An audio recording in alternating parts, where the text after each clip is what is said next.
Kênia, muito obrigada por estar falando com a gente aqui hoje. Obrigada, querida. É um prazer, uma honra enorme.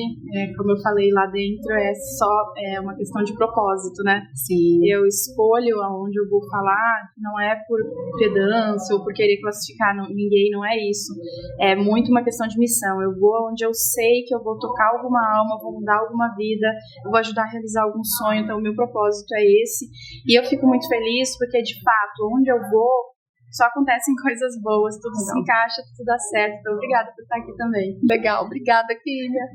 Kênia, você se tornou um farol, né? Quando a gente, né, nós mães, você também, quando a gente se encontra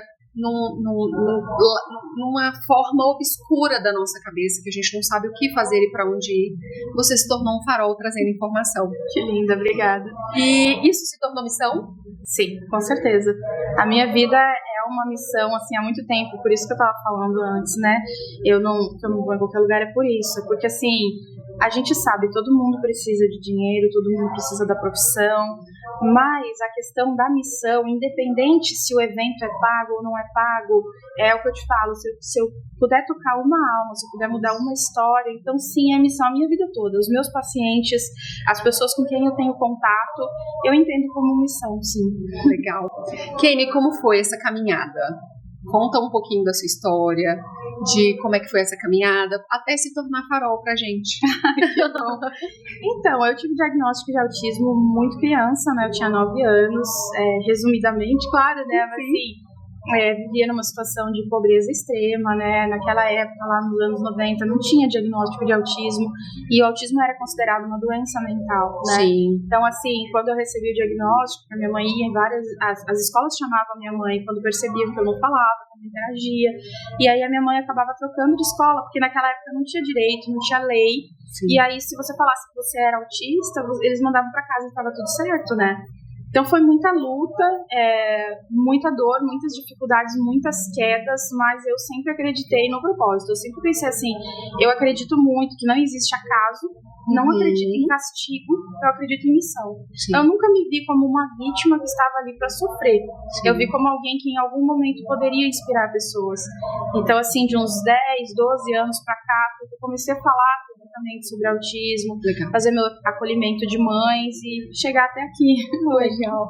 E como funciona esse seu acolhimento de mães? Eu sou psicanalista, legal, formada nacionalmente e internacionalmente pela Flórida também, e atendo presencial em Santos, São Paulo, na Flórida, e atendo online no mundo inteiro. Legal. Então, assim, é um acolhimento no sentido de fazer a terapia com a mãe. Como eu tenho muito conhecimento de autismo, eu tenho formação em várias especializações de autismo, né?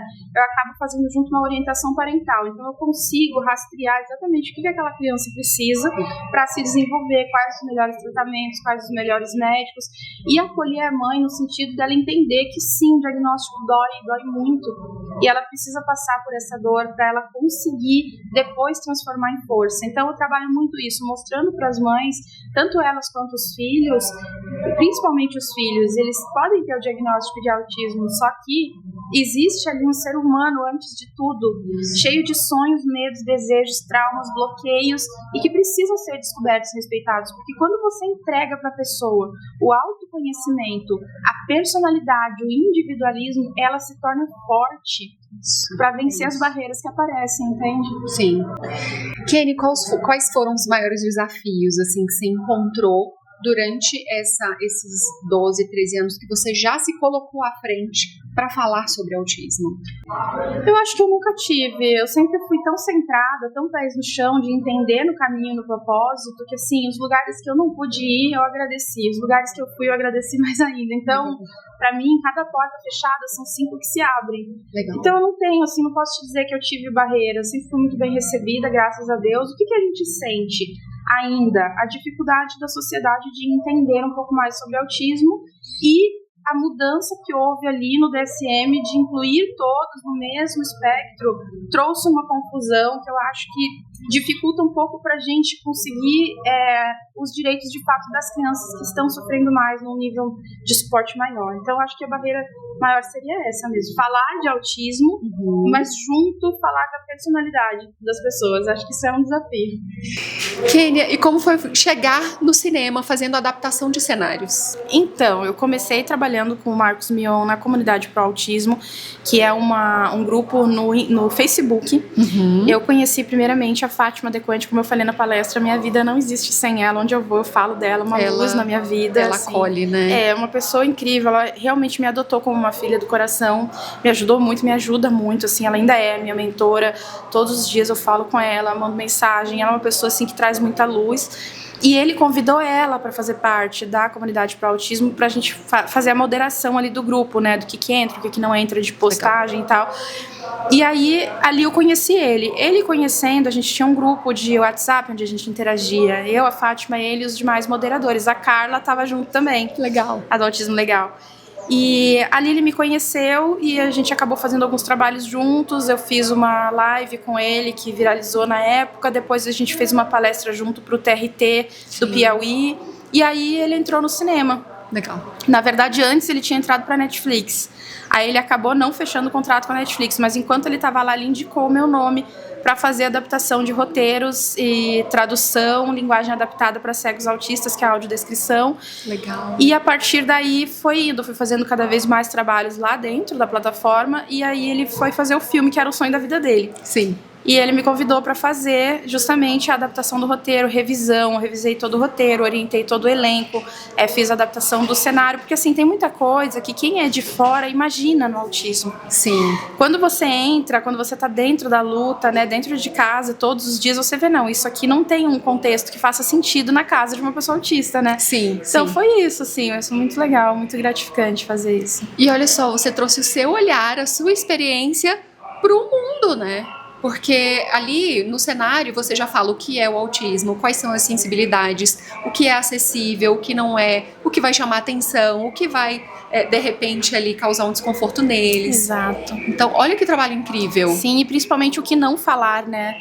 Tinham frases ali maravilhosas, mas que não cabiam dentro do contexto da causa autista, que a gente tem que desmistificar aos poucos. Então, para quem não entende, falar que o autismo é um jeitinho de ser, esses detalhes, assim, sabe? E o principal que eu acho, assim, nesse caso do filme, foi mostrar para as pessoas que o autismo é, de fato, um espectro muito amplo.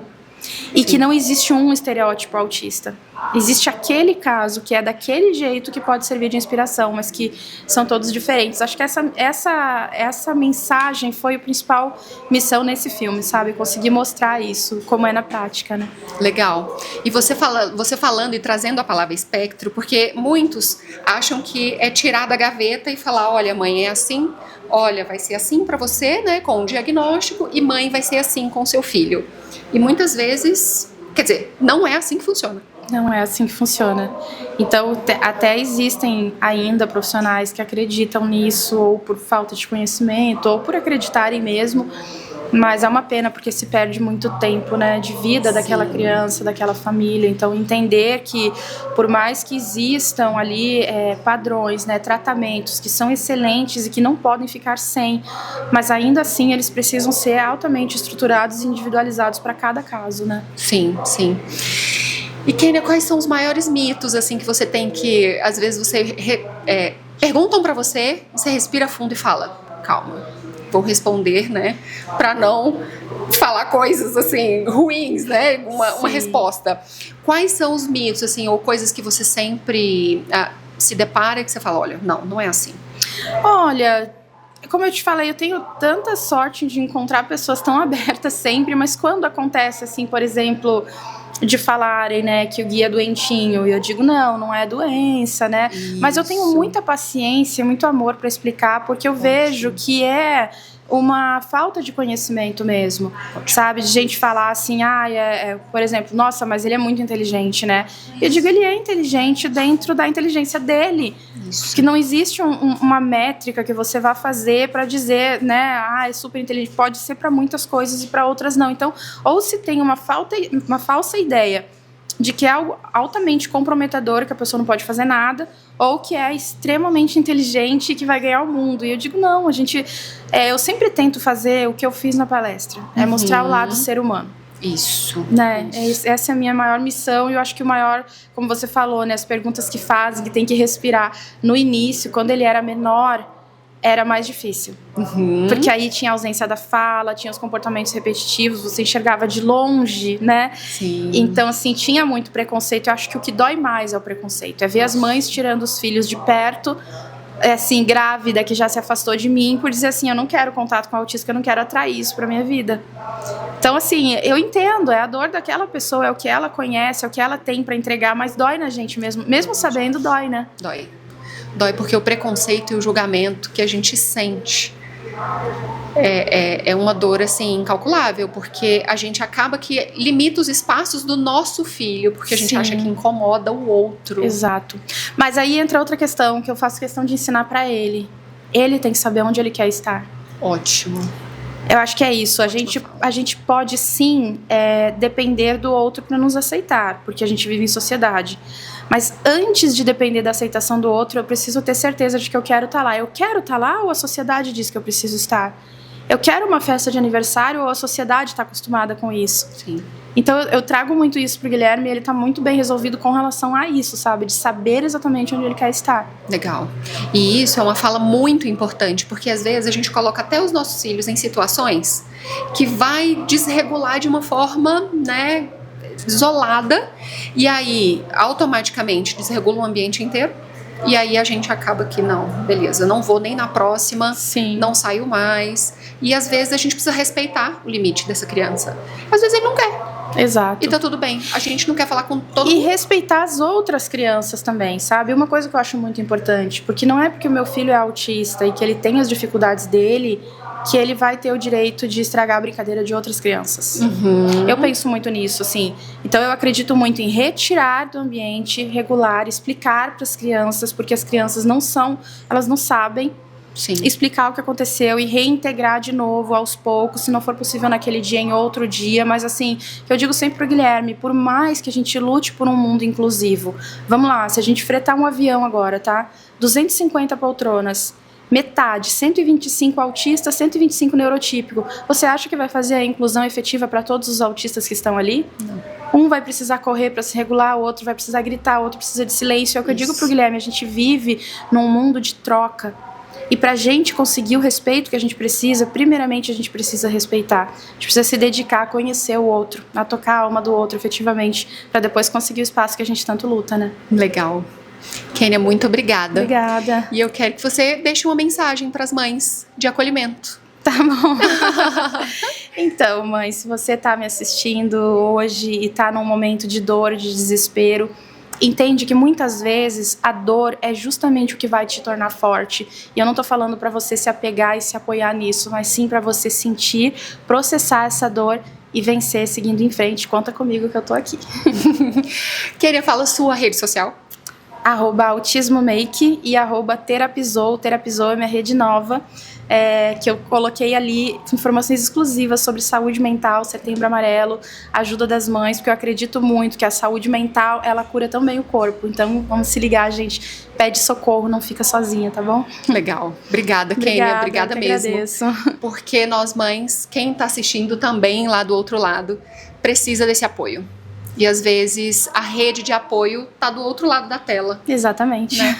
Muito obrigada, Kênia.